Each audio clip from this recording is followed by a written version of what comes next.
Paying off a mortgage early is a goal for many people. So today I wanted to share how I paid off my mortgage in just 2 years.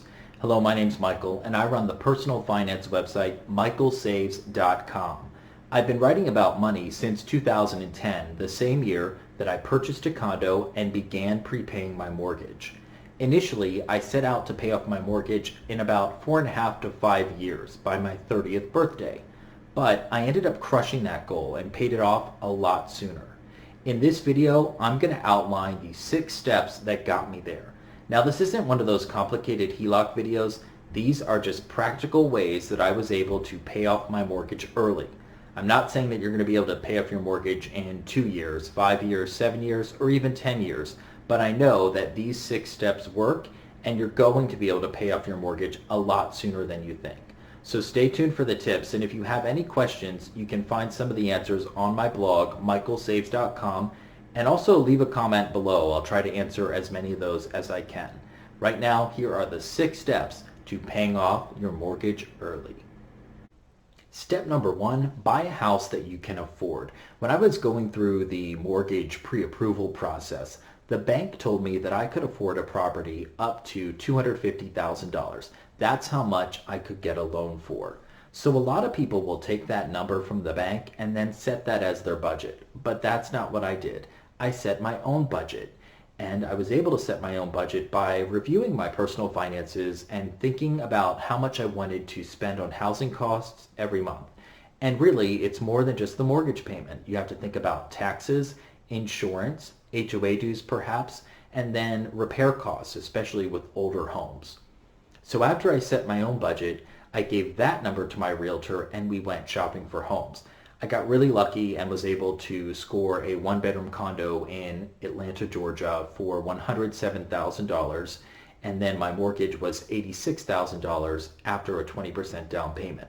So that $86,000 number is the amount that I paid off in 2 years and 2 months. Now, I know you're wondering where these $107,000 properties were. This was back in 2010, and the country was going through some really difficult times with the economy, and real estate values were depressed. That same property is worth double now. So I think if I were to go through the process again, it might take me 4 or 5 years to pay off my mortgage using the rest of the tips that I'm about to outline. But still, no matter what the economy, you can set your own budget and not rely so much on that number that you get from the lender.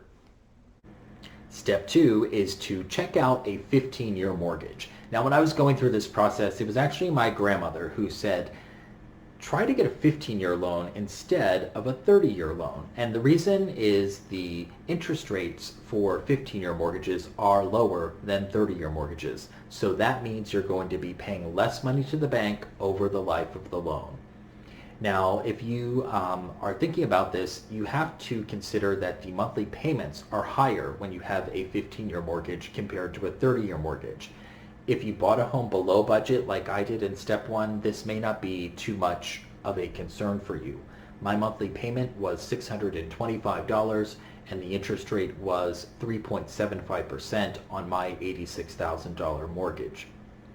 Let's say you end up going with a 30-year loan instead of a 15-year loan. Don't really sweat it. You can still make prepayments as long as you double check with your bank. Most mortgage providers will allow you to prepay if you have a conventional loan. Step 3 is to set a mortgage payoff date. This is your goal setting. And in my case, I planned to pay off my mortgage by my 30th birthday. I did it a little bit quicker than that, but my initial goal was by my 30th birthday. I arrived at that goal by looking at the numbers, and I checked with my budget to see how quickly I could realistically pay off my mortgage. Now, you have your normal mortgage payment, but in order to pay off your mortgage rapidly in 10, 7, 5, or 2 years like me, you're going to have to be throwing a lot more money at that principal. So I looked at the numbers and decided that by my 30th birthday was a realistic goal. And in addition to that long-term goal, I also set short-term goals all along the way. Those short-term goals helped keep me motivated to continue this process. And speaking of motivation, I told my close family and friends, I posted notes around the house with reminders about my payoff date, And I was constantly tracking the numbers and seeing the balance go down every month. Those are all things that helped me stay pumped about paying off my mortgage for that 2 years.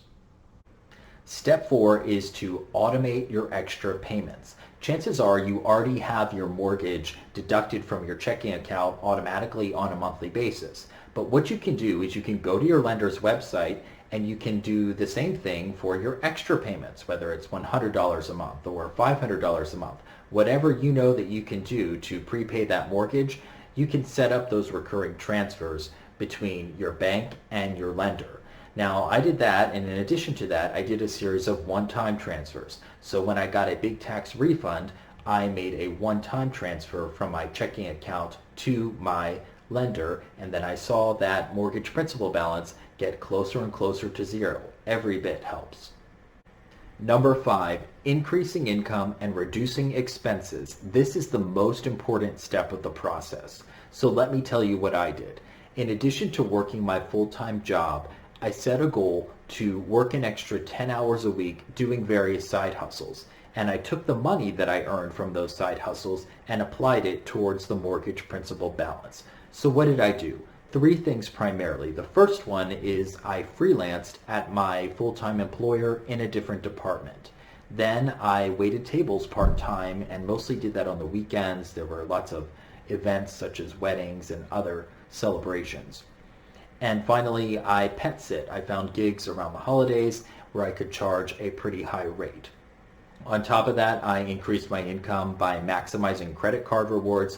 I took a really close look at how I was spending my money and how I could earn more cash back. And speaking of spending money, the second component is reducing my expenses. I've always been a pretty good budgeter, so I went through my budget categories one by one and looked for opportunities to save money. Now, I didn't give up everything. I remember through this process, I had a personal trainer who came to my condo twice a week and we would work out. So I did spend money on the things that mattered to me, but I did ask myself line by line through the budget whether things mattered to me, and the things that didn't, I cut out. So what did I cut out? Well, first, cable television. I cut the cord before people were talking about cutting the cord. And I reduced the amount that I ate out. I set a rule for myself, which I still follow to this day, and it's that I only like to eat out when it's a social experience. In other words, I won't go run to the drive-thru to eat alone. When I'm with friends, sure, I'll pay to eat out because then it's an experience. It's something fun and it's something that I value. But I don't have that same sort of a reaction when I'm just going through a drive-thru. And another way that I save money is that I started comparing the prices for my services, whether it's your cell phone, your insurance, or your internet service. You can compare all the different companies and usually find a cheaper rate to switch to, even if it's just a promotional rate. My whole life is really dedicated to helping people save money, so these are just a few of my tips. You can find a lot more on my blog, michaelsaves.com. Step 6 is to reward your success. Look, paying off a mortgage is a big long-term goal, so you can break it up into short-term goals. What I did, for every $5,000 that I paid off the mortgage, I gave myself $100, and I could use that to spend on whatever I wanted. And once I finally eliminated my debt completely, I celebrated. I went to Aruba and had a fantastic time. The biggest reward, though, from paying off a mortgage is the sense of freedom that I got from being completely debt-free. This has really changed my life for the better in so many ways, and paying off my mortgage helped me navigate some changes later on in my life, both good and bad. So it's something that I definitely recommend, and I would love to hear from you if you're in the process of paying off your mortgage or if you're already a success story. If you have any questions about my story, you can leave them in the comments section below or visit my blog, michaelsaves.com. And please subscribe if you like this video. I'm just getting started here on YouTube. Thanks so much for watching.